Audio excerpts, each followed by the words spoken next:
Okay. I can't see anything on YouTube yet. Can you see us on YouTube yet? Yep. Oh, excellent. Perfect. Cool. All right. Hi, everybody. Welcome to House Polished and our... Oh, I can hear myself. How can I hear Sorry, myself? it's gone now. No, I think I also don't have it muted. So there you go. Rookie error. No, I do. Okay. So welcome to House Polished and our season 7, episode 1 review of Game of Thrones, Dragonstone. This is, my channel, Mrs. Cronall. This week we'll switch it around over the next couple of weeks. So all of the nail polish enthusiasts and people who follow me on my channel know me as Mrs. Cronall, but anyone in the Game of Thrones community probably know me as Catherine Cronall. And anyone in my real life knows me as Cat. But tonight I am in the presence of superior talents and knowledge. So I'm technically no one, because we have Clare Gray and we have Lisa Hendy here, and they are going to give us our whole rundown for this episode and our thoughts and all that kind of thing. So I'm not going to keep us too long. I am not going to waste time slopping out bedpans. I'm going to go straight over to Clare, and maybe Clare, you'll give us the polish that represents this episode for you and your initial thoughts on the episode. Oh, okay. Thanks, Kat. I like that name, Kat. I'm just going to call you Kat now. Hey, do you live near a canal? No. I would say that the standout scene, the kind of like, oh, what that kind of had my head spinning was the scene with Sandor looking into the fire. So for me, my polish is this is a Hollish polish, which is an indie. I think it's an Australian indie, and I don't know if you can see on the camera here, but it's so the orange, the deep orange represents the flames of the fire, but also if you look really closely, you can see some holographic in there. Can you see Eastwatch? So that's my polish. That represents the episode for me. Do you want my initial thoughts, Kat? Yeah, okay. Wow. This was I've got mixed feelings, to be honest with you, about this episode. I thought the pacing was very different to what I remember watching a Game of Thrones episode being like. And I know that it's the season opener, but usually in season openers we have quite a fast pace because we're catching up with everybody and trying to find out where everyone is and where everyone's storylines are at, setting up stories for the rest of the season. So I thought, yes, we've not got a lot of action as yet, but the pacing seemed very just strange to me. There was a lot more dialogue than I expected, and things just seemed a lot more obvious, like we were kind of handed, oh, there's tension between Sansa and Jon, like immediately. There was no, it was just, things were handed to us, which I was a bit disappointed with. And to be honest, I know we're going to get to Arya and we're going to talk about Arya, but that was a bit of it was, as a televisual scene, it was spectacular because it's like a revenge plot and you get that satisfaction, and I completely understand that. And there is a part of me that's like, yes, that's amazing. But when I was getting ready to watch the episode, I was sat there, and the final thought that was in my mind before the opening bars of the show was, you know what, I really hope that we don't get lots of sensationalized fan fiction type of writing where it just goes completely off on a tangent. I'm conflicted because within the first minute, it just felt like that's exactly what we got with Arya. It was like, right, let's get this is a storyline that needs a definite end. Let's do it now, get this out of the way. And it was like, wow, okay, that happened a lot quicker than I expected, in a completely different way to how I expect things to go in the books. And I'm going to have to stop doing that. I'm going to have to just go, right, books here, TV show here. And I do that every single year, and I struggle with it. I do struggle with it. I was worried that it might be a little bit cheesy, and I did think that there were certain aspects of the episode where there was a tiny bit of cheese there for me that was just okay. That's sort of obvious. I like to think a lot about the episode after I've seen it, and it just felt like things were being served up to me, and it was like, right, here you go, that's finished, let's move on. And I know we've only got a few episodes left, and things have to be sped up. I understand that, so I am kind of conflicted. I did overall, I really, really, really enjoyed the episode. Absolutely. And I've just rewatched it now before our live stream. So yeah, I did enjoy it. That's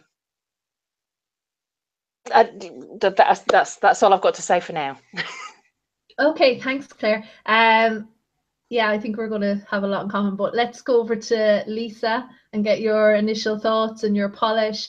Actually, can we just say hello to Kay and Angelina and Mr. C in the chat as well? Lisa, what did you think? I'm kind of on the same page as Claire with the pacing wise. It seems a lot different this year. I'll start with my polish anyway. I picked this lovely red wine polish to go with that lovely beverage that was served by Arya to the phrase. Yeah, that opening scene was something else. It just seemed, I don't know. It was nice to see her have her revenge, but in the same way, has she gone too far? Like, she just seems to have. She's taken lots of names, is what I'm getting at. Her list is getting way longer than it was to start off with. That's my opinion on that, on the opening scene. But yeah, I agree with some of the things that Claire said there with the pacing. Things seemed a little bit like they were handed to us. The tension between Jon and Sansa was like right off the bat. You could, like, it was right there. You could see it. So yeah, I think that's all I have to say right now. Okay, thanks, Lisa. And Lisa is struggling a little bit, so we have to give her some TLC. She's doing this even though she's sick, so thanks really, Lisa. And Florrie, our mate Florrie from all our lovely nail collabs, and she's just such a wonderful human being. She's also here in the chat, so hi, Florrie. Okay, so my initial thoughts are going to be very much in line with you guys. My polish, first of all, should tell you it's the best black polish probably in the world, if you believe Simply Nailogical.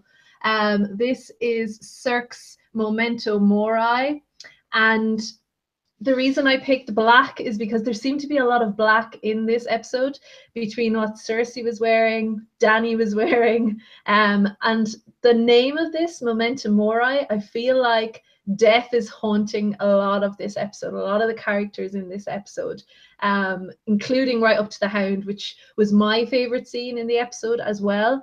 But mainly I love this polish because it's a good one coat or black. It's a good base, and I feel like as hard as I could be on this episode, it's a good base for the series going forward, I think. I'm the Ed Sheeran thing. I told Claire I'm not going to go on a rant on it. I didn't like it. It snapped me right out of it. I wasn't expecting it because I've been avoiding leaks. Actually, I should have said that before we started. We don't do leaks here in House Polished. But yeah, I didn't like the Ed Sheeran thing at all. When we talk about that scene, I do have a little theory as to why it's there, apart from the fact that it's to make the biggest pop star in the world feel good about himself, because, you know, low self-confidence, obviously. Yeah, mostly I liked it. I am also going to say something a little bit controversial. I would have liked if they'd flipped the opening scene and the end scene. I would have liked that episode to end with the phrase getting it and Dany arriving. I think it would have been a much better way of framing that episode. Yeah, so I don't know if you guys would agree with that, but I felt like the Frey thing, I wasn't ready for it, and sometimes that's a good thing, but I think I would have preferred it at the end. It would have been a really good way to end the episode. And the Dany thing fell a little flat for me because we'd seen most of it in the trailer, and had she arrived at the beginning, I think that would have been nice, especially for a cold open. I don't think we've had a cold open for Dany yet, so I would have liked that. But that's That's just my initial thoughts. So let's just jump straight into our discussion of the episode. We're going to go we're going to go location by location rather than scene by scene. And we're not going to do recap, folks, because most of you are here because you've seen it already. Hi to Rachel and Marco as well in the chat. And yeah, so we're just going to go location by location. So we're going to start with Arya and look at her at the phrase and her wonderful Ed Sheeran scene. She's really doing that guy a favor. So who would like to go first? Claire or Lisa? Any preferences? Will we stick with the order? We'll go with Claire, will we? See what you thought of Arya's scenes. Well, like I said, I was a bit kind of like, oh no, we're going to get this fan fiction thing. However, just moving away from that, I did think I always like to pull things out of the dialogue that I find meaningful, particularly if I relate it back to the books. And I know I'm going to try not to do that too much. And I think, Lisa, you know, this is going to happen. We're going to get this all the time where there's book references. However, I did think that when she said, look, you know, you should have just got rid of the Starks, root and stem, you left one. That just reminded me of her list, because that's exactly what she's doing with her list. She's taking all of the names off the list, root and stem, and she's doing it methodically. I thought that, I mean, that's pretty much all I've got to say about that, really. The women that were left behind at the twins, the female phrase, kind of reminded me a little bit of the women that were left at Craster's after the massacre at Craster's. And I just thought, I wonder if there will be, you know, a brand new, refreshed female House Frey that emerges from this. And, you know, she knows it's a historic moment when she said, you know, when people ask you about this. So this was just, it was an explosive way to start the episode. With the Lannisters, stumbling across the Lannisters. Well, I mean, from the trailer, we don't really know where Arya is going. You know, we see her out in the open on horseback, and we hope that she, you know, there's going to be this wonderful reunion of Stark kids back at Winterfell. But it doesn't look as though it's going to be that way. It looks like she is going to be traveling in the opposite direction. I thought it was, I mean, Arya's got some fairly, I know she's been at the House of Black and White, but she's also got some fairly black and white views on how, you know, she's a young girl, but I think this was probably quite enlightening for Arya when they were talking about, when the Lannister young soldiers were talking about having to fight in somebody else's war. And you could see that meant something to her. So also the quotes where the young Lannister soldier who said, I was always taught to be kind to strangers so that they're kind to me. And I was just like, she is the stranger. So I guess just the thing that comes out of that for me is she going to go to King's Landing? Is this going to be the story arc for Arya for the rest of the season, where at the end she ends up in King's Landing, and who will she meet along the way? So yeah, that's kind of, that was it for me really for Arya scenes. Yeah, how about you, Lisa? Well, like I said, with the Frey opening scene, it seems like her list has gotten a lot longer than it was before. So I think there's going to be a lot more coming from Arya. I didn't really want to see her going down that route, but it seems like she's taken the revenge route a lot bigger than it was anticipated. The whole the Ed Sheeran and the Lannister scene, I don't know why they really needed to put Ed Sheeran in there, other than, you know, to stroke his ego a little bit. But yeah. But yeah, she seemed kind of nervous of them, and they seemed kind of nervous of her. But I think it's going to be interesting to see, is she going to continue to travel with the Lannister soldiers, or is she going to go off on her own and they're going to stay with, or they're going to go off on their way, or are they going to travel together? Why else would they introduce these Lannister soldiers? That's just my thoughts on that scene. Maybe she's going to take Ed Sheeran's face. Maybe. I'm totally with you guys on this as well. As I said, I would have preferred that Frey scene to come at the end. I just wasn't mentally prepared for it. I think it would have been a better shock as well, because you wouldn't be expecting to see Walder Frey at the end, because instantly when you saw him, you're like, oh, that's Arya. Whereas you might have not forgotten, but I think it would have been just I don't know. That's just my little directorial critique of it. But I loved the writing on that scene. I loved her. She had some great quotes on that scene. And it reminded me of your polished choice, Lisa, because when she says, I'm not wasting good wine on a damn woman. I love that. Yeah, I think there might be, if that happens in the book, there might be implications for, I don't think it will happen in the book. I don't think it can, because we've had Frey Pie and stuff. But yeah, no, I think there would be implications if we were left with a female house there. But yeah, I also liked the Lannister soldier she was talking to about, who had a baby, and he didn't know whether it was a boy or a girl, but he hoped it was a girl. And he said, because girls look after their papas. And I feel like that's what Arya has been doing. She's been trying to avenge her father's death and her mother's death as well, but definitely Ned's death from the very, very beginning, which is very different to Sansa later on. There's a contrast with Sansa later on, who, you know, just says, you know, Dad was stupid.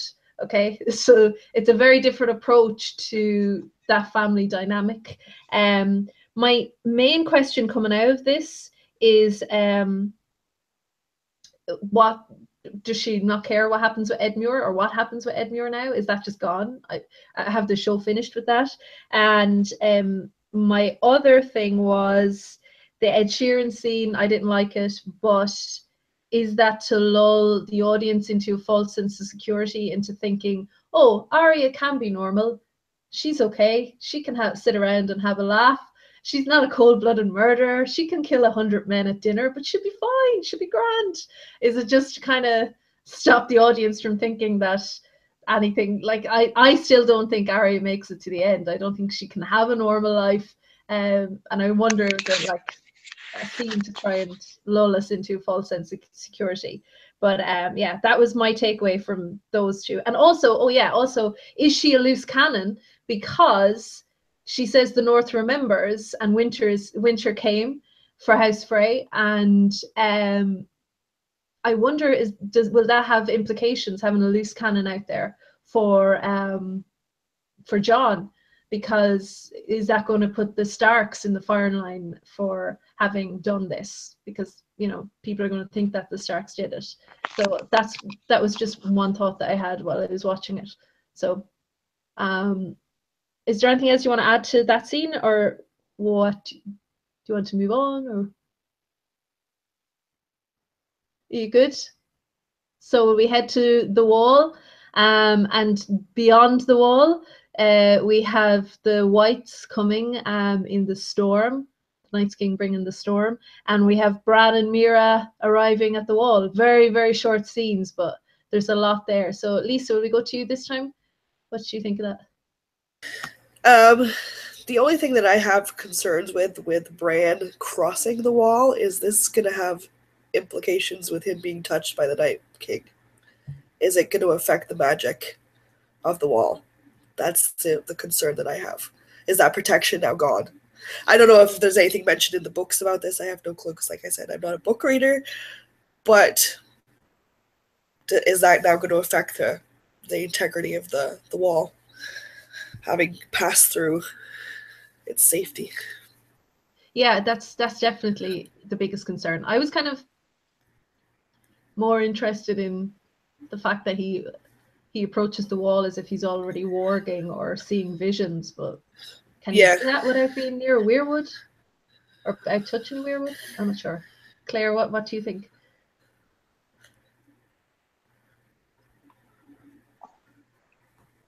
Oops, sorry, can you hear me okay? Yeah. Sorry, I'm on my phone, so if you see the big thumb coming towards the screen, it's because I'm muting and unmuting. Yeah, I think that I think that he's now got a connection with the Night's King that means that he can see what's going on with that crew anytime he wants to. He can kind of tap into it.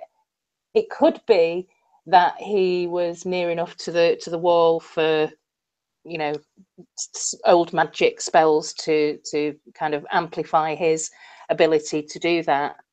Or it could be that there was a raven flying around that we didn't see that enabled him to do that. That was a really trippy scene, though, the vision, the black clouds that are kind of, yeah, I mean, it doesn't give you the scope of the numbers. We can't really see how many, but it's the shot on the big sort of intake of breath for me was the giant. Because I immediately thought, oh my God, 1-1, have they got 1-1? I don't know, that was the first thing in my mind, because and that actually makes me think, where is what's happened to 1-1's dead body at the end of last season? They're going to burn it, right? Oh, they were, right? Okay. I think John said he was burning everything. Right. But okay. I could be wrong. Yeah. But that was my immediate thought. Then it was like, no, hang on, no, that can't be, because it was at Winterfell. So yeah, 3. Oh my God. Yeah. And then the next thing, obviously, the next thought that jumps into your head is, what about Hodor? Are we going to see Hodor as a white? And I don't know, some people feel that that's inevitable, and I think if that happened, Hodor may be different to, you know, your commoner gardener ice white, in that he's already been warged by Bran, and there's always something of that person left inside. So I don't know, maybe he'll end up being some kind of like strange double agent later on down the line. I don't know. That's if he appears, and if we ever see like a white Hodor. My thing, I thought it was. Sorry. No, go on, Kat. No, I was my thing with the whites, the giants. They're a different species, right? So, is this introducing the idea that anything can be whited now? Can a dire wolf be whited? Are we going to see a dire wolf? Are we going to see Summer whited if we see Hodor whited? Are we going to see the children whited? Can they be whited? Like, I just wonder how far are they going to take that? That's that when I saw the giants, that's an issue I thought was different species. Are we going to see a whited dragon? Like, how far can they take it? That's, yeah. I interrupted you. I think anything can be, because I mean, if you look at the horses that the White Walkers ride, just you know, anything's possible. I think as long as it's dead, it can be reanimated, and then under the will of the Night's King. I thought it was quite interesting that there were a few, for me anyway, there seemed to be quite a few references this episode to Ned Stark. So Mira introduces Bran as the son of Ned Stark, and then we have later on at Winterfell, there's a Ned Umber, and Jon and Sansa are obviously talking, you know, the words of Ned about, you know, whoever, about swinging the sword, about being the one who actually stands up and sort of, you know, takes action. But also Sansa was saying, look, you know, you've got to be better than father. But I just thought it was quite sad that we had those references, and maybe poignant in it from a book reader perspective, that we had that we had Ned mentioned. I'm just trying to read my notes here. Just on that note, L equals J, when Mira said this is the son of Ned Stark, and Ed said, how do I know that's true? And I just thought, wow. That's all we've been asking for about 20 years. That's actually an interesting catch, because Cersei also is still referring to Jon as Ned Stark's bastard. And then that Arya quote from the soldier who's talking to Arya, saying that daughters always look after their papas. Yeah, there might be something to that. Maybe it is to remind people who aren't obsessed with R plus L equals J that happened. So just keep that back of your head. Just remember Ned, remember all of that stuff. We'll come back to it later on in the season. Hopefully quicker. The sooner the better for me. Okay, so we're under a little bit of time pressure, so let's jump straight on to Winterfell. And we have 2 scenes at Winterfell. We have Jon with all the northern houses and the back and forth with Sansa, which I loved the writing for that. And then later on we have Sansa and Littlefinger and Brienne and that whole thing. And Brienne and Pod, obviously. My husband's wondering, why can't Pod fight yet? This has been a while now. But so what did you guys think of Winterfell? Lisa, what do you think of Winterfell? First of all, I love Lyanna Mormont. I love her character. I think she is amazing. I want my daughter to be like her. Sassy and just, kicking ass. I just thought it was great when she just stood up and she's like, yeah, let's just get all of our girls out there fighting for the North. So I thought that was awesome. The whole tension between Sansa and Jon just kind of seemed fed. I don't know if it's just, I don't know how I feel about that, but I don't know if, because there seems to be tension between Littlefinger and Sansa as well. I don't know if she's trying to decide what's best for her. Should she be listening to Littlefinger, or should she be listening to Jon? I don't know. But yeah, that's what I was thinking about Winterfell. Claire, do you want to take it there? I think after the fray and the Arya scene, which to me felt as though that we were being served up obvious stuff. It was like, wow, okay, that didn't take long for us to realize that there's a very real and obvious and quite a difficult there are odds. Jon and Sansa are odds around like power, and I know I've read other people saying, that's terrible that she spoke out in front of him, and it's like, yeah, but I mean, I can kind of understand where she's coming from. She was in a situation where she was basically held captive by Ramsay. And although she was saying to Littlefinger on the balcony, happy, I'm surrounded by friends, is she? And those northern lords could switch, at any point. I don't know why. I've got no idea why, but the most emotional part of the episode for me was Alice Karstark and Ned Umber, and just the immediate vows that they gave, and just the subtle kind of looks between them. And it was like, yes, he's given them a chance, and they don't have to be so. It wasn't. It is that kind of sins of the father kind of thing. And because Alice has, just for people who don't, who haven't read the books yet, Alice Karstark plays quite a bigger role in the books. So it was nice to see her featured. She's probably one of my favourite characters actually in the later books. But yeah, that was quite emotional for me because they were there and they pledged immediately. obviously, from a strategic point of view, from a kind of military strategy point of view, Jon's concerned about what's happening beyond the wall, and their defensive weapon being the dragon glass. So I thought, again, wow, okay, there's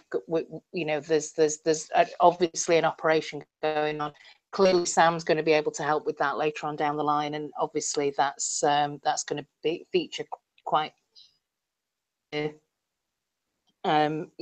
Jon and Dany actually get to meet. But yeah, I thought Sansa was quite funny in her dialogue when she said, yeah, you don't need to take the rest of it's going to be something clever. And she put Littlefinger in his place. But yeah, I just thought, don't get too comfortable, Sansa, because are you surrounded by friends? I don't know. Also, don't always assume that a man is looking for sex. Yeah, that's a dangerous assumption to make, especially with someone like Littlefinger. Yeah, it's not that. I'm worried about that she thinks that's the only thing he's looking for. Sorry, was there anything else I cut across you again? I'm so bad. No, that was pretty much it for me, really. I get the impression that we won't be seeing Arya at Winterfell anytime soon, and possibly not at all this season. I agree. And I really loved that scene with Jon and Sansa. I really like how they're doing something that George does in the books a lot, which is introduce us to a very young, almost invisible generation of kids that are going to, if everything works out and if our current range of protagonists win this war, that it's going to be the likes of the young Karstark and the young Umber that are going to be rebuilding Westeros afterwards. So I really like the idea of introducing them. Lyanna Mormont had for me one of the lines of this scene, the first Winterfell scene, where she says, "I don't need your permission to defend the North." And I feel like that might be, there's lots of foreshadowing in this episode. I feel that might be foreshadowing, perhaps, and you'll probably shoot me down, but perhaps Jaime needing to go north eventually, because he has this conversation with Cersei where he says he knows every town, he knows every lake, he knows the geography of Westeros like no one else, and that may be needed. Jon and Tyrion, and if they can manage to get Jaime, that knowledge may be needed, especially for somebody who's, I mean, Jaime's probably the best military commander in Westeros right now. I mean, there's not many like him. There's not, Davos maybe, but Jaime's definitely up there. So I kind of liked that earlier on. And when Sansa and Jon are talking, and Sansa tells Jon that there's nothing between us and Cersei, but there's a wall between us and the Night's King. Again, getting worried about Sansa, and her and Arya and Cersei have this kind of vengeance streak in them that distracts them from potentially being good leaders. And I feel Dany has kind of, she's left her vengeance for, Targ rule maybe behind her a little bit, and she's more in leader mode now. So I'm a little bit worried about that. And I loved Tormund and Brienne. I love that. I'm shipping that completely. I love it. It's so good. But, I just want to say that Marco in the comments is saying that Sansa's looking for revenge and Jon's looking for advantage, which is right. I agree with what you just said there as well, Catherine. It's she might not have, she might have also learned some really bad habits from Cersei. We can't assume that, she's witnessed all of the terrible things about and thought, oh, I'm never going to be like that. Maybe something has seeped in there. Yeah. Of this, just being absolutely burned with revenge, rather than thinking about the future. Yeah, John won't take that revenge because remember he stopped punching Ramsay. He gave that to Sansa. So he has bigger issues. He like it's something I can't remember who I was saying to, like it's a reason why he doesn't want to come back when he says to Mel, don't bring me back. Like there's like I wouldn't want to come back. Like he's compelled to do something about this problem, and yeah, it just seems like everything is going against him. But I would be like Lyanna. I wouldn't stay at home knitting by the fire either. I'd probably polish by the fire, but I wouldn't knit by the fire. I'd just like wait for the lights kick to pass. Offer free manicures to whites. Throw some acetone in his face. Yeah. Ooh, that might work. Better than dragon glass. Okay, so let's move on to King's Landing. So we have Cersei and Jaime, and then we have Cersei and Euron. I was going to say Victoria's Secret's Euron or something like, or I don't know, Chanel Euron. He's all like modeled up and very fashionable. So what did you guys think of this, Lisa? What did you think of Jaime and Cersei, our favorite incestuous twins? Oh my goodness. When Cersei asks Jaime, "Are you afraid of me?" I think he kind of is a little bit. I think he is. I mean, she just blew up the sept and all this kind of stuff. So she's not well, I don't think, mentally. But yeah, I think he's scared of her. I do think he is a little bit afraid of her. I'm just interested to see what her next game plan is. Now that she's got Euron in her hand, with he says he won't be back until he gets her his prize. I'm interested to see what her game plan is with that. What she's obviously got something brewing in her head. What is it? Like, she's not one just to sit there and wait for something to happen. She's obviously got something going on in her head, but what is it? So, but I remember last time we talked, we were talking about the actor who played Euron, and I said I didn't like him. I actually liked him a little bit better in this episode. I did think he was a little bit better. Maybe he had some acting lessons over the summer, but but yeah, I think he was better this time around. It was yeah, I'm just interested to see what Cersei has got going on in her head. He had a haircut. He did have a haircut. Yeah. And a costume change. His ships look amazing. Yeah, they did look amazing with the cracking on the front. Loved that. I don't know how they managed to get them built so quickly though. Well, it's magic. Obviously. Yeah, I guess so. Claire, what do you think?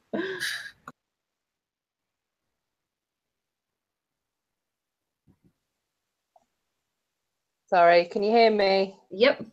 Yeah, sorry about that. Cersei, come on. You know, what is there left? I mean, this bold statement of, oh God, what is wrong with her? There's nothing left. There is nothing left. Do you really seriously think there are going to be more heirs? There are going to be that her and Jaime are going to be producing more children? No, that's not going to happen. So when she talks about this Lannister dynasty for 1,000 years, no, love, you're talking like, what is she? She's in her 40s now. So we're talking about you wanting to be queen for 30 years, thereabouts. That's the maximum you can get out of this. So really, what is it for? She's just not forward thinking whatsoever. It's just purely motivated, but just horrible. I mean, even the fact that she said that Tommen had betrayed her. What? Just that poor kid. So I can't. She's crazy, and it's getting worse, and she just doesn't seem to really even be able to hang on to a definitive purpose anymore. It's just she wants to win. even if it just means winning that day, or that, you know, I don't care, I'm going to die, whoever loses it will die. And it's like, well, you know that that's going to happen. Just, you know, do something that's a little bit more sensible. Listen to what Jamie's saying about strategy and allies. There are no allies, really, and you can trust somebody like I completely understand what Jamie was saying throughout that dialogue about, you know, who are the Greyjoys to be trusted, really, from their position anyway, you know. And Jamie's seen it all. He's seen all the, you know, the siege and the battle with the Greyjoys during Robert's Rebellion. So yeah, it just, I hope that there is a better story arc for, and Cersei's the kind of character that I love to hate, but at the moment I haven't even got time for, there's nothing there. There's nothing for me to kind of like grab onto as like, oh, she's just one of these juicy evil characters. So I'm hoping that she gives me something throughout this season that makes me think, okay, this is more than just you wanting to win or wanting to be queen for 30 years. You're thinking beyond that. I thought that, as everyone is saying in the comments about Pirates of the Caribbean and Russell Brand, I was astounded by Euron's outfit. To me, he looked, and I've said this in Kyle's video, he looked like he literally just walked off the catwalk at a Vivienne Westwood fashion show. Just, yeah. Or for like a, you know, a David Bowie music video from the late 80s. It was like, really, oh my god. So that threw me, it just threw me completely, because he's just so hot right now. Yeah. The swagger, steel at the end. I think he even had like eyeliner, like man line. It was like, oh my god. Yeah, so that, but his acting was way better than last season, so I'm hopeful for that. Yeah. I don't know. I've been thinking about what this priceless gift might be that he's gone off to get. And Cersei did seem to have, like, you know, I don't know whether she's going to have like a bit of an affinity for Euron. Maybe he's bowled her over. I don't know. He certainly really got under Jamie's skin, and that was hilarious. 1,000 ships and 2 hands.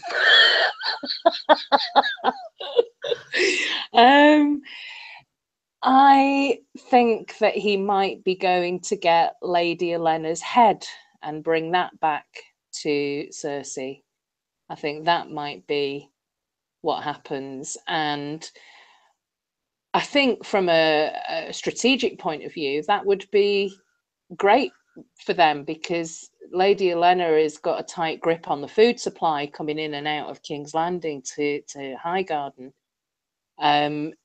So that would be quite impressive. But I think she will probably not see it as impressive. And I don't know whether there's just going to be this dance backwards and forwards between Euron and Cersei, or whether or not actually we're going to get another wedding this season between Cersei and Euron. So that, I'm interested to find out what happens there. But I think Cersei's character this season will be defined by Euron, which is a shame.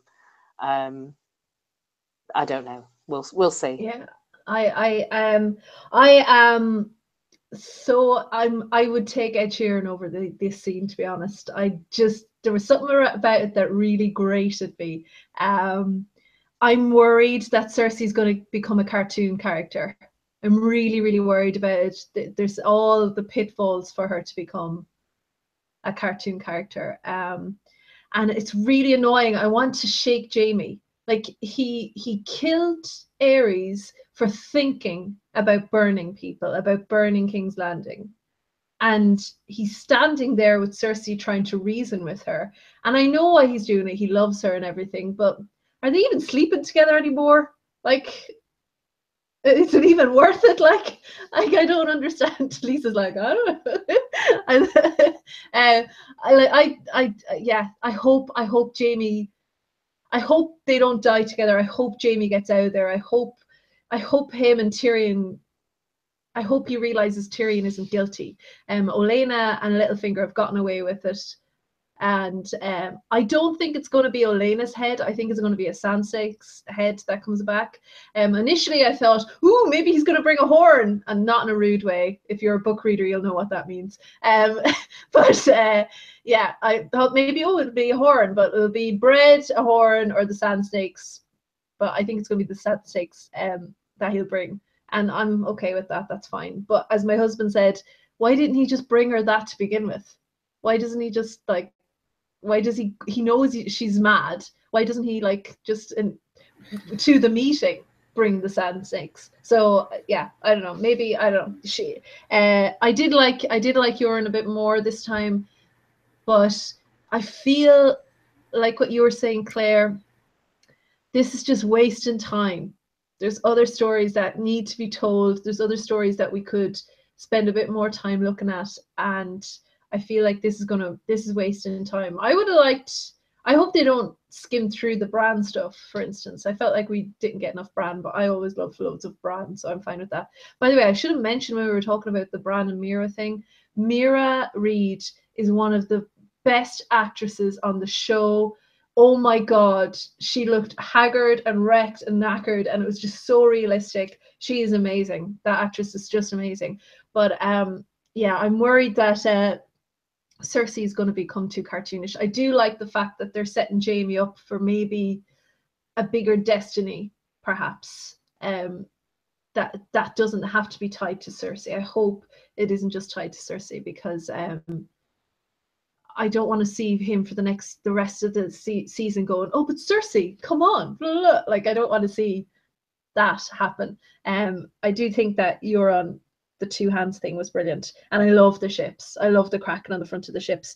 Yeah, and the fact that she's still blaming Tyrion. Yeah, did Jaime didn't even mention the fact that she blew up the Sept, right? He didn't say anything. No, nothing. I like that's. No, he didn't mention anything, and that was one of the things that I thought. You know, there was a fair amount of dialogue that was quite personal. I remember you saying, Catherine, that you want this season to be much more, you know, conversations in rooms kind of thing. And it was like, okay, well, it feels like we're going to get some of that. And there was, I really did like some of the dialogue in this episode, but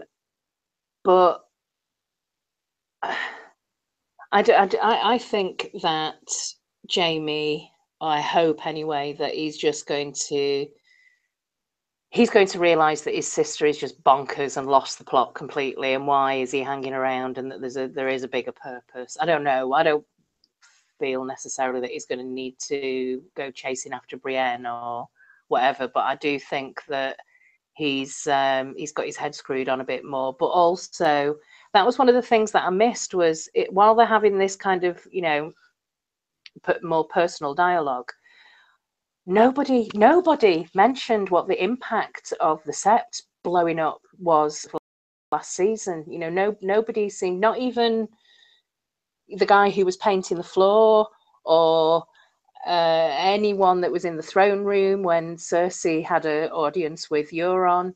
You know, there was just nothing at all. No, there were no quiet whispers anywhere about, you know, she's crazy, she blew the place up, and you know, there are no children anymore. Why are we even, you know, why are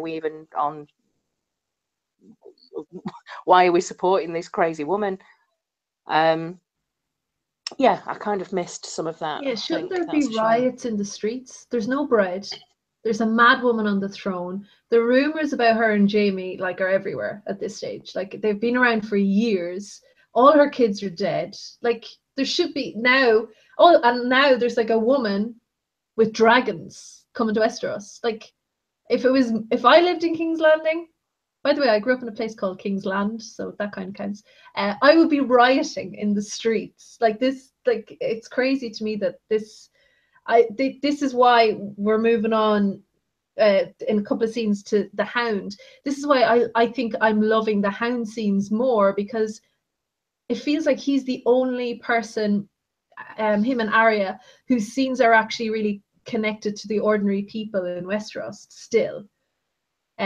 I feel like Cersei is just so removed from the people she's governing, and she's no one around her. It's just army. There's no court because she killed them all. Yeah, I really hope that Jaime doesn't get too comfortable with that, because that's going to get really irritating. I did like when he comes in, and just about the writing, the dialogue, the conversations in rooms that I want to see. I did like when he says, what is this? And she says, it's what we've been working for our whole lives. I feel like that's what she's been working for, and he hasn't. And he needs to wake up to that. He has just wanted her, and she has wanted power. And maybe she didn't realize it, but yeah, that's what she's wanted all this time. And you're right, Claire, when she says that Tommen was a traitor, like, how Jaime doesn't slap her is beyond me. I really don't understand that. Mark said that he liked when she said she's the protector of the 7 kingdoms, and Jaime replies more like 3 kingdoms. Yeah. And again, I mentioned this to Claire before we went live. I do like the contrast between her sitting on the throne and walking up and down the map, and like she's lording over the map like it's her all of Westeros is hers. The contrast between that and Dany in the final scene where she doesn't take the throne, and she looks over the map and says, right, we need to get to work. She knows that this isn't hers for the taking, whereas Cersei just assumes everything is hers. Like, she assumes Jaime is hers. Could I have been reading too much into it, when I'm sure I saw a millisecond, like a tiny micro expression of pride from Jaime when she was saying our little brother is, you know, providing counsel to the Dragon Queen. And she was like, you know, how, you know, we're the only Lannisters that matter, blah blah blah. And I thought I saw a flicker of, yeah, good on you, Tyrion, that came across Jaime's face. I don't know, was that just me, maybe? I actually read that as a flicker of worry, or recognition that if Tyrion is with her, he's with her because she's a good ruler, or something to that effect. Because he knows, right? Jaime is one of the only people in the entire series that has never underestimated Tyrion. If anything, he overestimates Tyrion sometimes. So that's what I thought. So you could be right. It could be a bit of pride. Definitely. I definitely think we're going to get to a stage where Jaime's going to question the narrative on that. What do you think, Lisa? I agree. There was definitely a flicker of something, but was it like you're saying, or was it like Claire's saying? Was it worry, or was it pride? I don't know who to side with there. Do you think they'll see each other, Lisa? Do you think they'll meet up? I really hope so. I really do. I really like the Jaime and Tyrion dynamic. I love them on screen together. And if there's only 2 of the Lannisters left, I really hope it's them and not Cersei isn't one of them. But I think it's going to come down to a showdown between Jaime and Cersei, personally. I think Jaime's going to have something to do with her demise, personally. That's one of my theories, is he's going to have something to do with her downfall. I think he's realized that she's completely lost the plot. So. Do you both think? Do you think Cersei's going to make it this season, or do you think something will happen to her at the end? Bearing in mind, Arya seems to be on her way to King's Landing to kill the Queen. I don't think it's gonna happen this season. I think it'll be next season. It wouldn't surprise me if it happened this season. But I think, like you said last week, she's too good a character and an actress to keep around. So I don't think anything's going to happen to her. But I'm with you, Lisa. I think definitely, I've always thought Jaime was going to be the one to have to take her down. I don't necessarily buy into the thing that, oh, we came into the world together, so we'll go out of the world together. I'm not necessarily sure if that's true. I do think they'll be separated again this season, though, for some reason. Maybe I hope so. Jaime would be taken. Maybe he'll be taken by Dany, kidnapped, taken as hostage. But this time they'll treat him properly. This time Tyrion might try and win him over. Maybe Cersei will do something even more despicable. But again, I'm getting disappointed with him. Jaime needs to man up, because he's not. Yeah, I'm not liking the way it's going at the moment. But in fairness to him, there's a lot of side eye, but we need a bit more than side eye. You know, we only have 12 episodes left now. Okay, so let's move on. Unless you have anything else to say. No? Let's move on to Claire's favourite, Sam, at the Citadel. So Claire, do you want to take this first? I like the montage.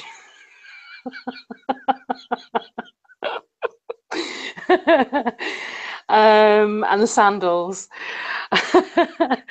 I didn't really get too much about the books, about what he was looking at in the book, and because I just kept thinking all the time when we were having the montage, where's Gilly, what's happened to Gilly? Because it just felt like this was, you know, he's been there for a long time, and it just made me wonder how much of a time has there been a time skip, do we think? Because it just you know, going back to that first scene with Arya, it's like, you know, she would have had needed time to kind of get the poison ready, and, you know, just all of that.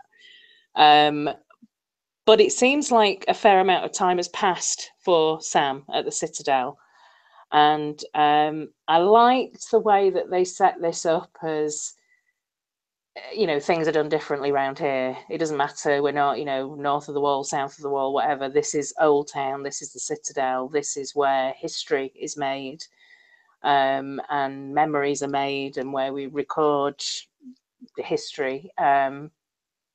It does make you wonder, like, you know, even from a show perspective, how accurately that history is recorded and depicted. Sorry if that's my phone making a noise, by the way. Yeah, the thing that stood out for me in the scene between him and what's he, Archmeister. This is supposed to be Marwyn, I think, from the books, but in the show he's called something else. But he's the Archmeister, Jim Broadbent's character, about the body parts and about how much the heart weighed and how much especially the heart, not necessarily the liver, but the heart. And I just saw the symbolism in that. But the way that the Archmeister was saying, yeah, you know, we throughout history, I can understand why people would have been really worried and panicking at the long night, you know, and when the Targaryens arrived, and when you know, all these big events throughout history. But, you know, don't worry, the wall has stood, it still stands. And immediately I just thought, that's it, the wall's coming down this season. Like, definitely, that's probably going to be the closing moments of this season, will be the wall coming down. If that's not foreshadowing, I don't know what is.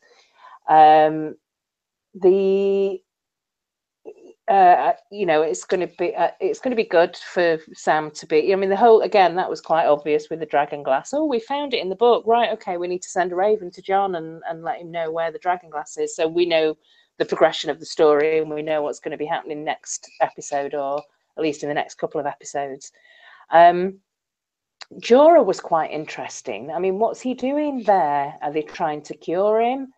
Has he, because I read something somewhere in, I think the only thing I'm watching at the moment is Kyle's I saw Kyle's recap, so it maybe was in the comments of his video.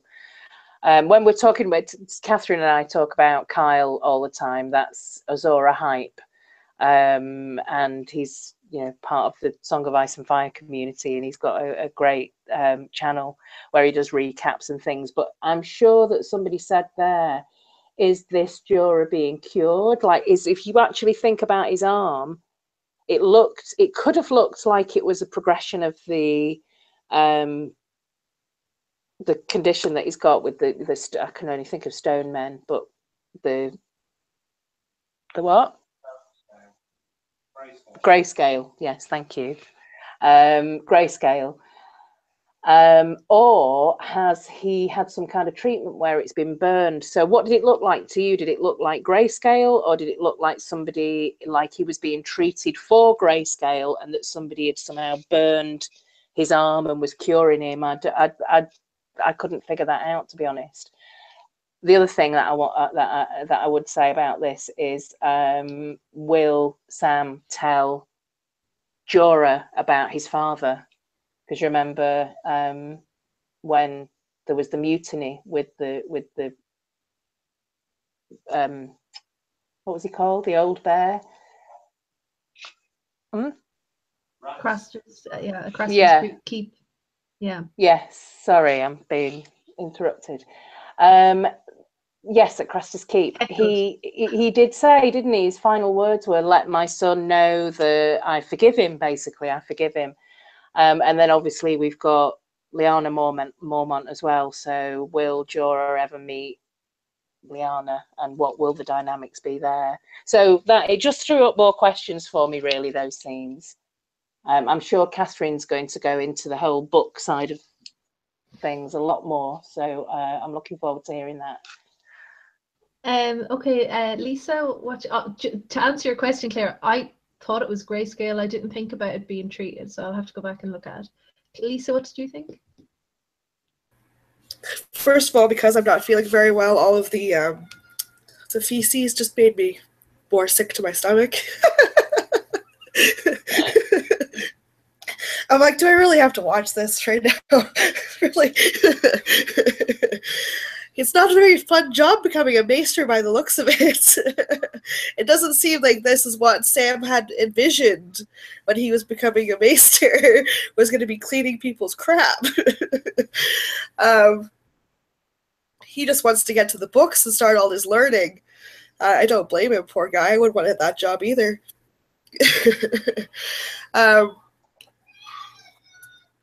The whole scene with Jim Broadbent's character, I love Jim Broadbent as an actor, by the way, as well. I think he's awesome.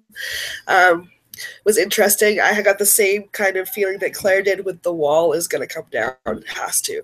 It's just complete foreshadowing from what he was saying. It's going to come down. And with Jorah as well, to me, it kind of looked like it was melting off of his arm. Is that what you were seeing, Claire? With the grayscale was like melting off of his arm when he had his arm out? Yeah. Is that what you're getting at? Yeah, yeah. It looked like it was like coming off, like melting. Yeah, it was like sheaths of skin that looked like they were coming off rather than it being him turned to stone. Yeah. So maybe he went overboard with latex. Maybe he was doing some stamping. Maybe. Nicely done.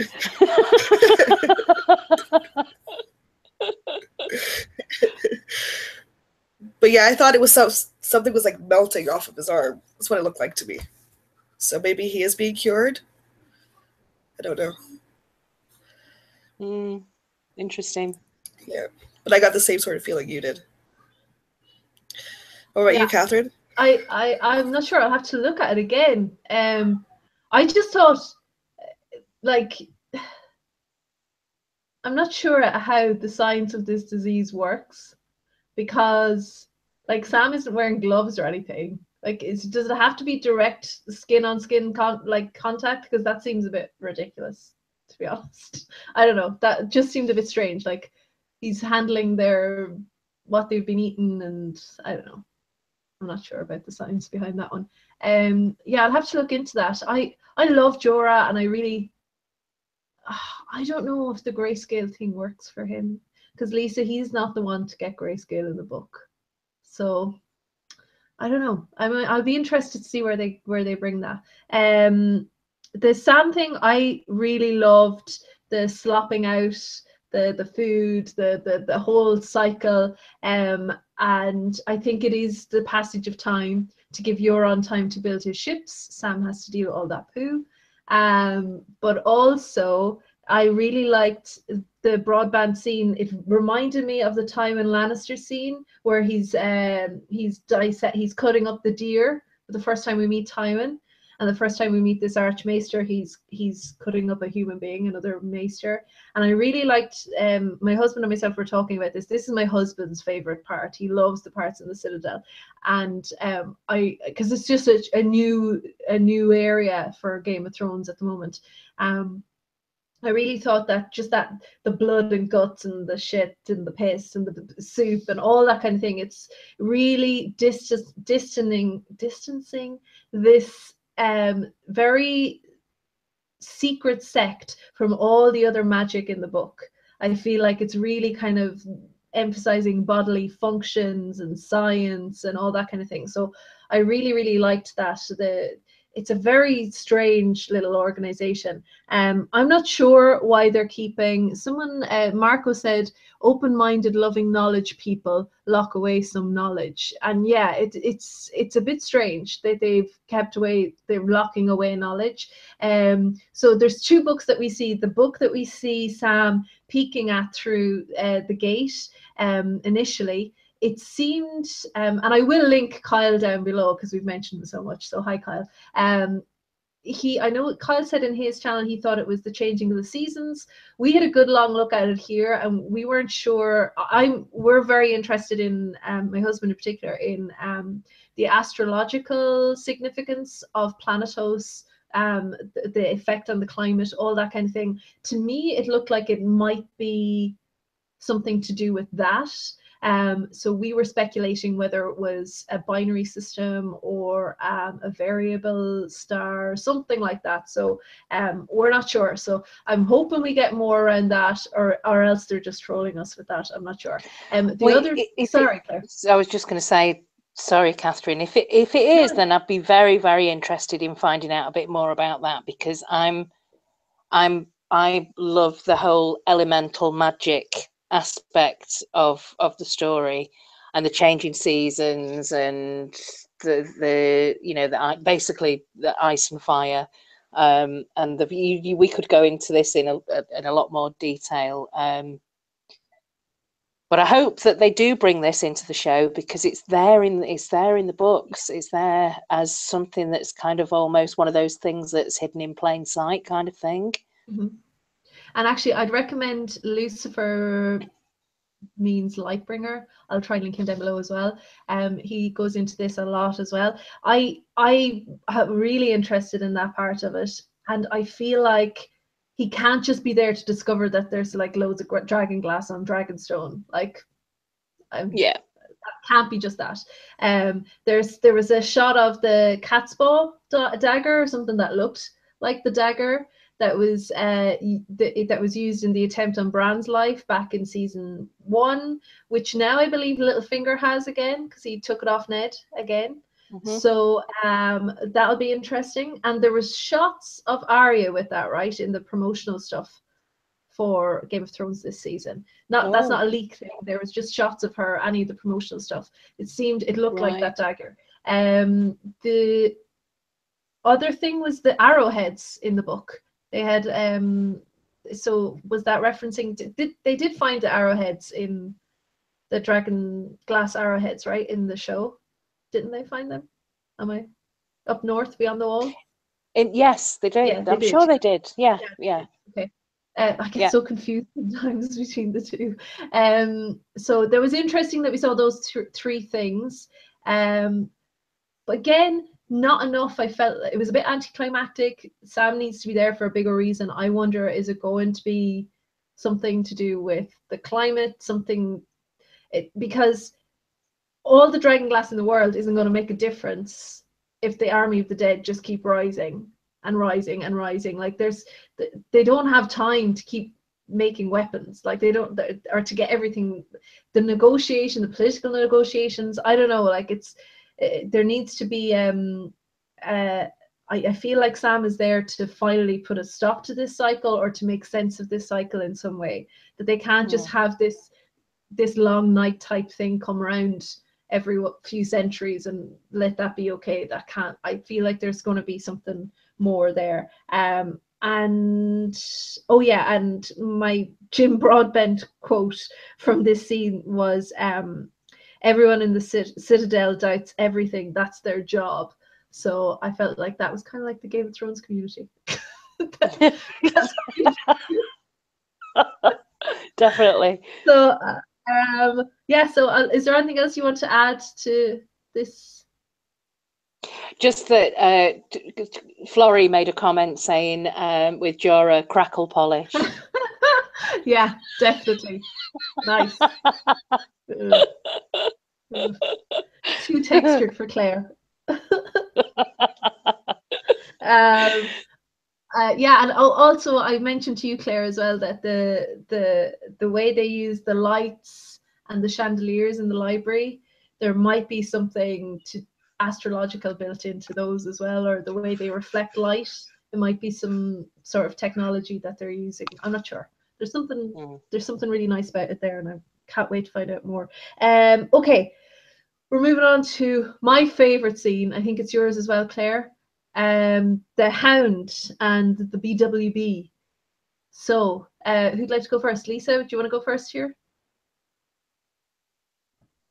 Sure, I can. Microphone didn't want to unmute there. This whole scene with the Hound, it just makes me see how much he's grown as a character from the beginning. Like, he's such a different character than he was when we first saw him. It just makes I'm so interested to see where he's gonna be going. I like the whole Clegane Bowl thing now. Is that really gonna happen? I don't know, because I see more for him now just from this one scene with him seeing the vision with the fire. I thought it was very poignant too when he buried the father and the child, because he felt guilty of what he had done previously. Just again shows how much he's grown as a character. I don't know. What do you guys think? Well, the thing that jumped out for me was, what? Sandor can now read the flames? What does this mean? Because I know that we've had this very slightly before, where Melisandre asked Stannis to look into the flames, and you kind of think you can see something reflected in his eye, and he kind of looks as though he's seeing something, but I just couldn't get my head around that at all. It's like, what does that mean? Does that mean that it means something? It means something. Then my brain started racing, and it's like, right, okay. So he did say earlier on to Dondarrion, "You're not special," which made me laugh, because it's like, okay, well, if Dondarrion has been resurrected several times and he's not special, then who is special? And if it turns out that the Hound is possibly, unsuspectingly more special than in terms of the Red God and the Lord of Light, then that's a bit of a curveball. Which then made me think, how could this have happened? How did he actually see something in those flames? Is it because he was in close proximity of Thoros, and Thoros has magic but just doesn't know what to do with it or what it means? Is it because he's been himself had a close relationship with fire, and he's been kissed by fire, you could say? That was my husband who came up with that one, that the Hound has been kissed by fire, so maybe that imbues him with some kind of magical powers when it comes to the god of fire. That was my thought too, actually. Was him being the burning? Yeah, that was my thought. One of my fears is, I hope that this just isn't a lazy plot device to let us know as viewers that all of the badass fighters and heroes have to go up to Eastwatch to fight. And because when we had our previous discussion, when Catherine was saying, I don't think if anybody goes north of the Wall to fight with to battle the Night's King and the White Walkers and the Whites, that they're not coming back. They won't survive, apart from Jon. And I completely agree with that. I completely agree. And it's just, it makes me nervous about who potentially could be in that group. I think that we can probably say goodbye to I'm struggling to remember people's names. What's he called? The big ginger wildling guy. Tormund, yeah. So you've got the heroic kind of fighters. You've got Tormund, Brienne. Oh my God, if Brienne gets caught up in that, the Hound. He also says that he can see a mountain, which then makes me think, okay, the mountain. Well, it's a mountain that looks like an arrow. Right. So I don't know, with him just saying the word mountain, was that alluding to Clegane Bowl some way, shape or form? I just hope that this scene of him seeing something quite precise in the flames and reacting really realistically to this, is this just some very quick plot device to get Sandor to go up to the wall and then just die in battle? Because I think that would be really sad. I think that there may be something more there in terms of his relationship with that religion, the fact that he couldn't remember how to say the prayer when he was buried, and also, could that have something to do, how has that happened? Has it been because he's been a child? Maybe there was some magic there around maybe the father and the daughter in the cottage were somehow some kind of sacrifice to the red god unknowingly, which then kind of awakened some magic in terms of the Hound. I don't know. It just blew my mind, the fact that Sandor could see something in the flames. And that maybe he is the one that's special and not Dondarrion. I actually I adored that scene, and my husband had huge problems with it as well. Like you're saying, it's like, how come suddenly he can see so clearly? For me, I think it makes sense because Taurus is, I feel like he is a better red priest than Mel. I think Mel was quite self-serving or deluded in some way, and I feel like they're mediators between the people that can look into the fire and see something, and R'hllor, or whatever it is, the Lord of Light. So I feel like they're mediators. So if you've got a good one, you're going to get a good vision, kind of thing. But also, like, Taurus could have shown the Hound that at any time, but he chose that point in particular. And I think you're right. It's something to do with the Hound coming face to face with people that have sacrificed their lives as a result of something he's done. So I feel like when Stannis looked into the fire, when Mel showed, what was Stannis's wife's name? Completely blanking on her name. Selyse. When there was a scene where she looked into the fire with Mel as well. Jon looked into the fire with Mel. There's something about being in the right place at the right time, accepting your destiny, accepting who's going to need to die for you. Jon couldn't see anything in last season, when the night before the battle, because he wasn't ready. He wasn't ready until he almost got crushed to death and had to be kind of reborn again. So I feel like Taurus I think he's good at what he's doing. Beric, God, my God, I love Beric's voice. Every time Beric starts speaking, it does things to me. He's an amazing voice. But is he Welsh? I'm not sure. But anyway, there's like a Welsh tint in there for me. But anyway, I'm getting very sidetracked. But yeah, I feel like he is coming to the end of his destiny, and that once he's fulfilled that, he's gonna toddle off. He'll die. And I think it's the same for the Hound. Remember, the Hound has been pretty miserable his whole life. So if he suddenly sees something that's going to give him a destiny, regardless of what that means for his own survival, I think he'll do it. And I think Taurus just picked the right time. and that's why he's better than Mel. Mel just lights a fire and shows it to Stannis whenever she needs to get him going.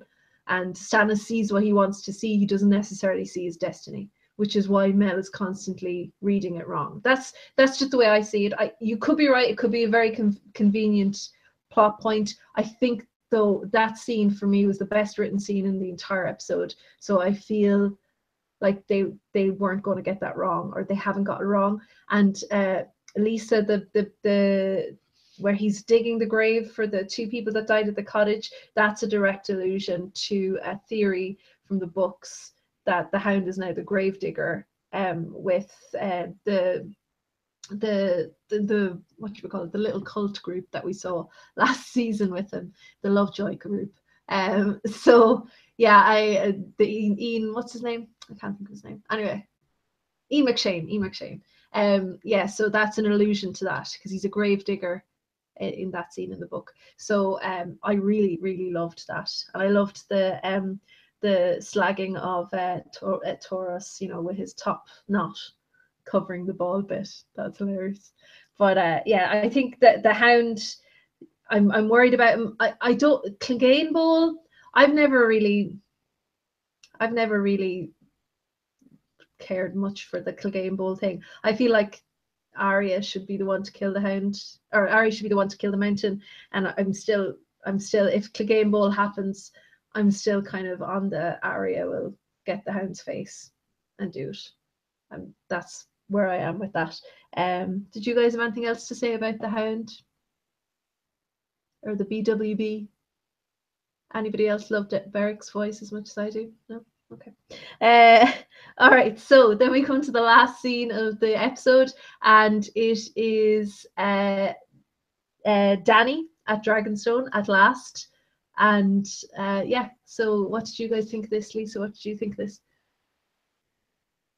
Well, we'd seen most of this scene already, really, from the trailer, so it wasn't really anything new, no new information. I just thought it was very, very direct to Dany's character, the way that she skipped right past the throne and went straight into that map and said, "Okay, let's get it done. What's our first move?" Like she's got her eye on that prize that she wants to get. She wants Westeros. She wants it. So what have we got to do to get it? So that was just very poignant, where she's like, "Okay, what are we doing now?" It was great. It was really good. I enjoyed it. But like, there wasn't very much any other new information going on there for that whole scene. It was kind of disappointing with the episode being named Dragonstone. I thought there would have been more, but oh well. Tease. I guess the key thing with Dragonstone is Dragonglass, right? This episode. Yeah. Claire, what do you think of Dany coming to Westeros? Well, I agree with Lisa. I think we saw most of it in the trailer. I thought the best part of that whole scene was seeing the dragons just flying around, swooping around, and looking as though I felt more of an emotional reaction that the dragons had found home than Dany, to be honest. It just felt like I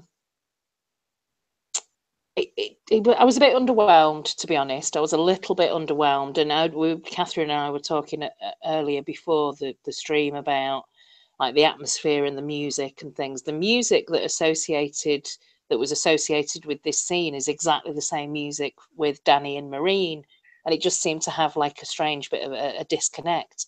I did like seeing the old throne room and everything being dusty, and my husband was saying actually that there was a meme on the internet with Stannis and Melisandre and him saying, "Oh God, I forgot to lock the front door," because it just seemed so easy for her to just walk straight in there. No arguments, no battles, no anything. She just walked straight in. So I don't know. I think I was expecting a bit more of a build-up. I thought there'd be more than what we'd already seen in the trailer. However, I had no idea how long this episode was going to be, and I wasn't kind of timing it or anything, and it just seemed to finish, and it was like, oh right, okay, that went really quickly. I felt as though there was going to be more to it.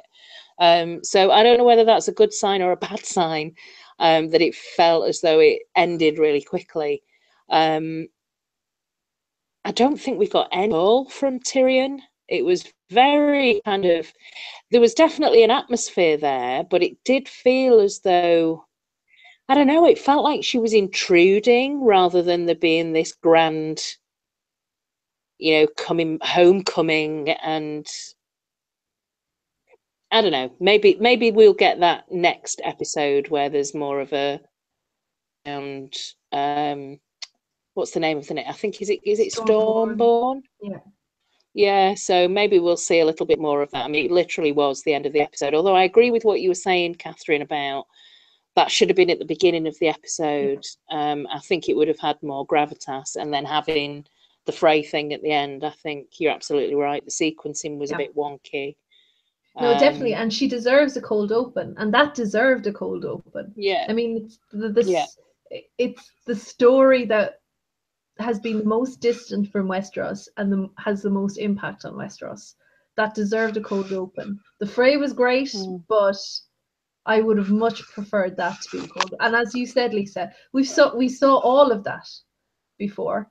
So it would have been a really nice way to build it, because you're so excited anyway, just as it's starting and the HBO logo comes up. I just find it a little bit difficult to adjust straight away to Arya is now a little monster, no, a vengeful monster. But I would definitely have preferred, and like Emilia Clarke just looked beautiful. She looked so regal. Her hair was amazing. The nails were on point, ladies. I don't know if you noticed, they were. But everything just looked beautiful, and I really would have loved that cinematic opening at the end, because there was just so much to process throughout the episode that by the time we got to it, like you said, the music was jarring. We're seeing the dragons. The dragons look at home in Westeros, let's face it. They look more at home there than they've ever looked anywhere else. And then in the middle of the Cersei Jaime conversation, they dropped the fact, oh, Stannis left Dragonstone unoccupied, when Cersei asks Jaime where she's going to land, and Jaime says it's Dragonstone. And yet, how much time has passed between that and, like, they're not that far from Dragonstone, so, right, they're just not going to do anything then about Dany coming. She's got dragons, so I think that speaks volumes about the level of ineptitude on Cersei's reign. It's like she's just it's pointless. Cersei is pointless. She's not going to be. I can't believe that she had to ask Jaime that. Where do you think she's going to land? It's like, seriously? Where do you think she's going to land? And yet she seems to have all this intelligence information that, and I don't know, maybe she's just much more caught up she with. She could have landed in Dorne. She could have gone to Dorne. So there is that. In fact, it looked like it did look like she was heading that way at the end of last season, because Varys was there, and then I'm looking forward to finding a lot more out about, and listening to Tyrion and Varys and Sandy and finding out what they've got to say, because I mean, that I would have been like, wow, yeah, we've seen your dragons, but oh my god, there's like there's all these like stone dragons everywhere. Oh my god, this is like, I just thought there would have been a little bit more. I mean, even the pulling down the Baratheon sigil, there was just one thing that she pulled off. That could have been a lot more cinematic. That she could have just, gone wild and pulled all sorts of things down off the wall and just had like a bit of a teenage drop or whatever, which, that kind of speaks volumes to how little Stannis wanted Dragonstone.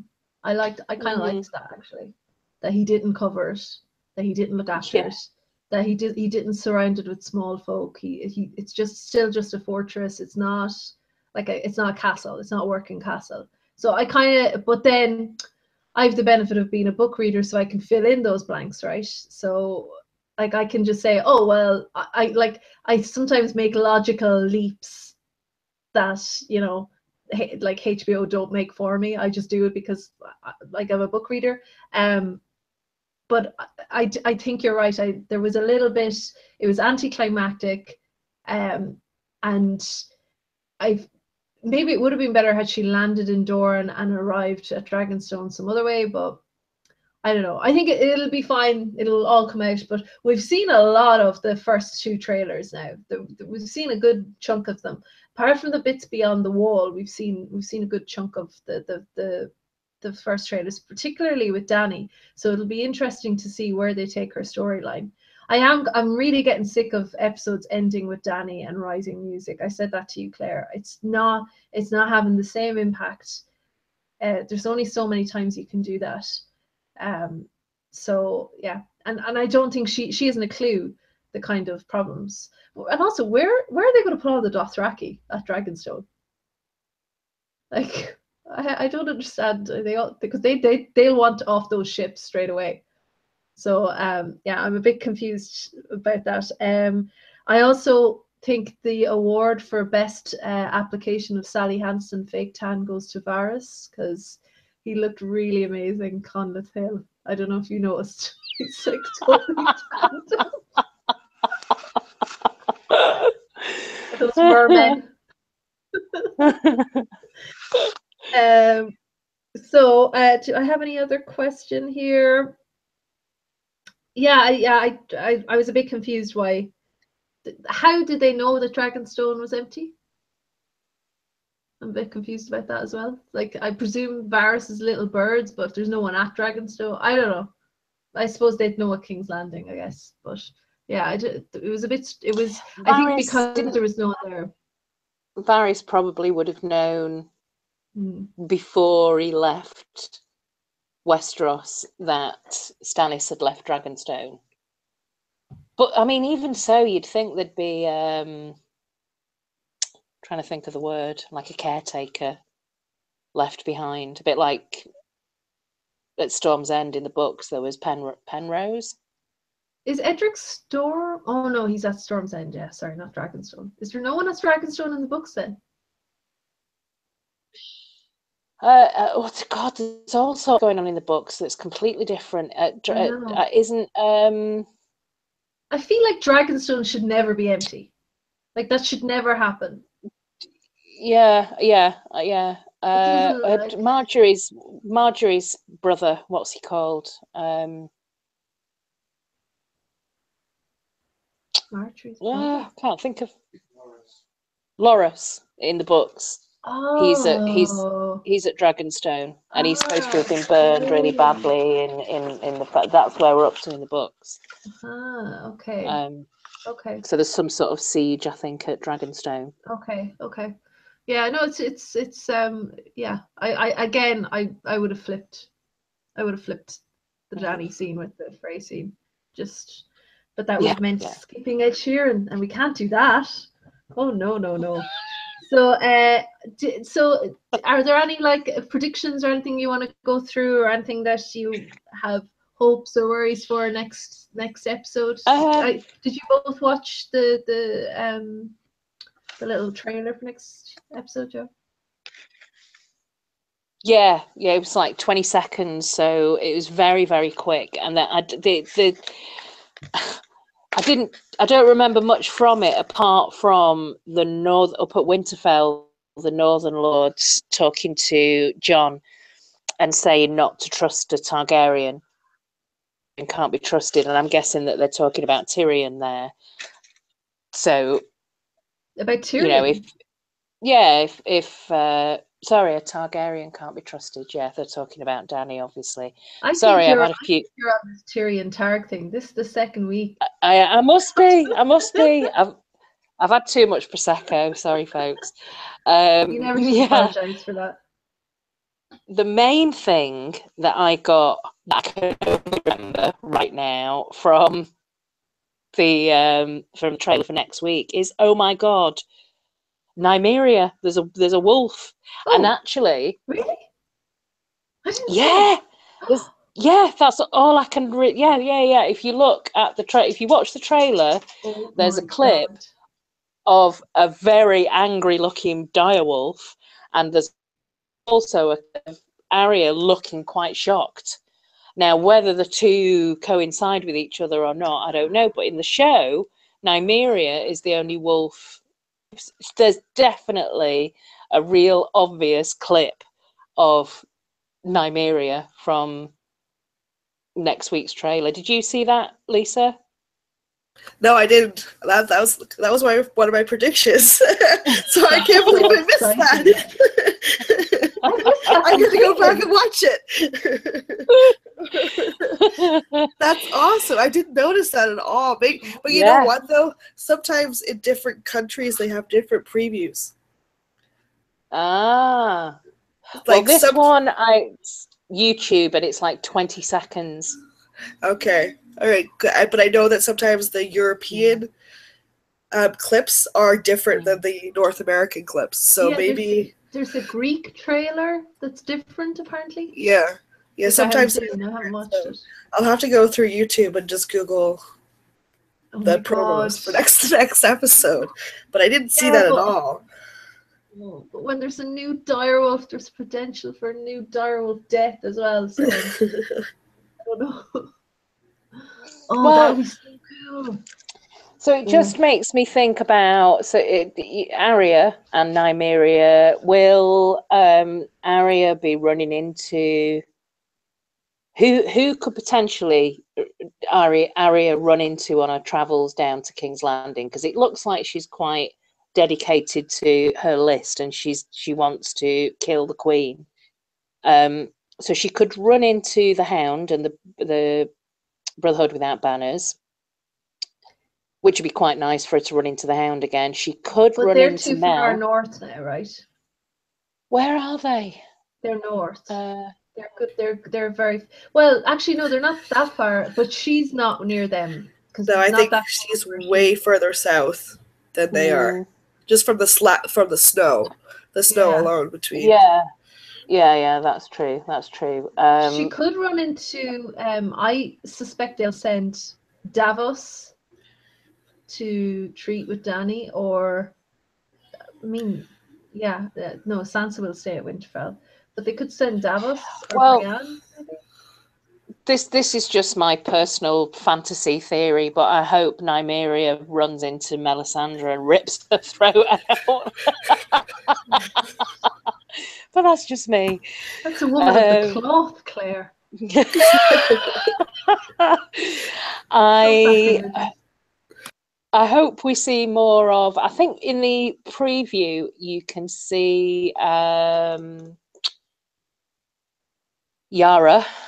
So she's talking about some kind of strategy about taking over making a move now on King's Landing. So definitely Yara, but I don't know whether or not we'll see Theon. I mean, I don't know. The two kind of go hand in hand in terms of location at the moment. So we do see Yara, but we don't see Theon.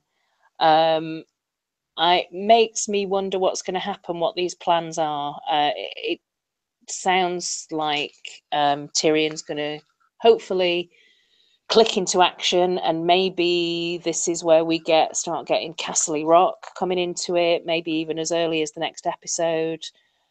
I'm still a little bit worried about the Northern Lords and what's going on at Winterfell, and whether or not because who do they... If I was a Northern Lord at Winterfell at the moment, I'd be a bit kind of like, hang on a minute, who do we follow here? Well, do if we Bran follow shows what up, that's a problem. Exactly. That's even... I mean, I don't think Bran is interested whatsoever in being the Lord of Winterfell, but legitimately, he is the Lord of Winterfell. So that could knock Sansa right off her perch at the moment. I think Sansa had a point as well. I don't think Jon should be rushing in to trust them yet. Because when the Whites come, like, it's every man for himself. And Jon doesn't get that.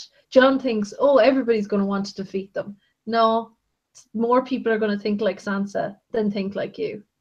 That isn't the way human beings work, and he's fooling himself. And there's definitely a change in John, and it's it's come along. Oh, there's Marwan. There's the Marwan we want to see.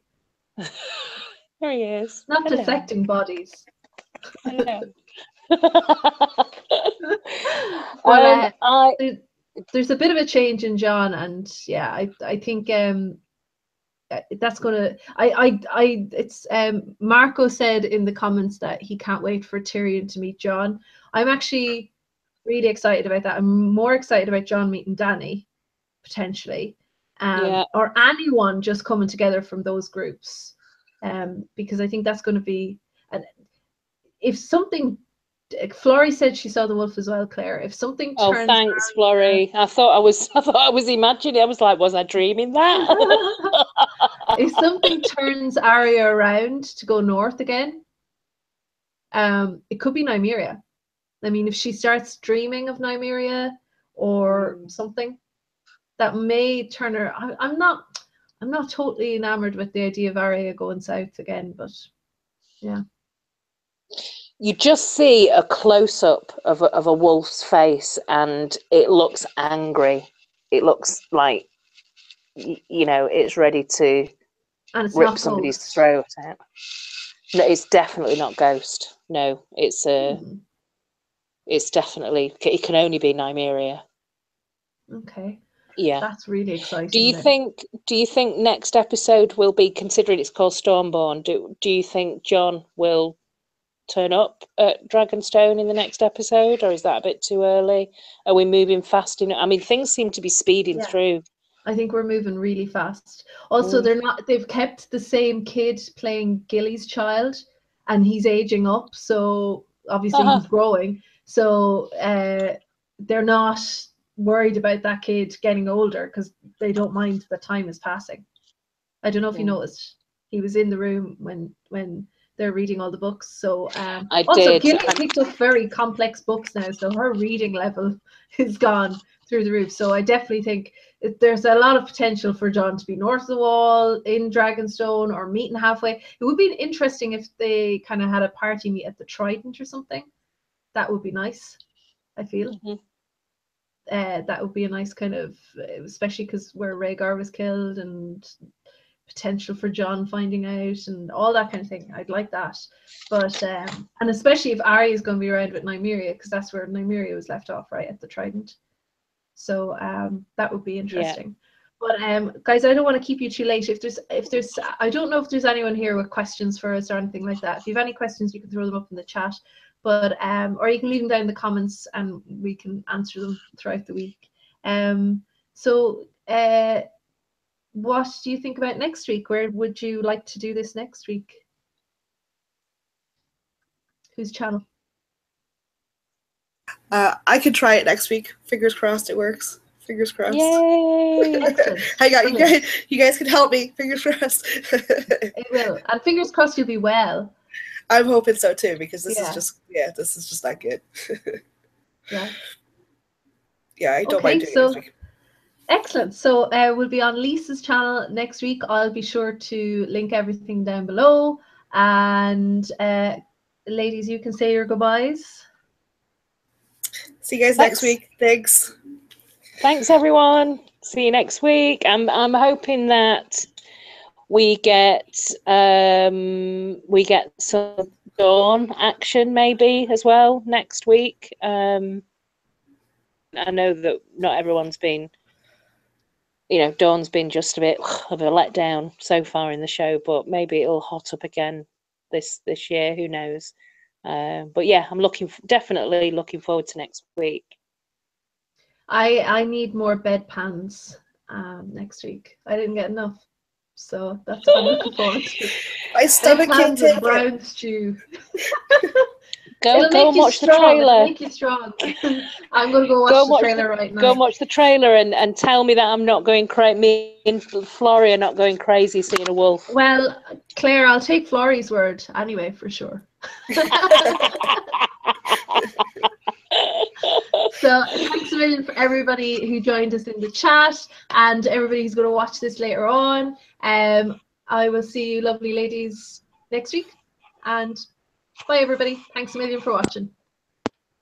Bye.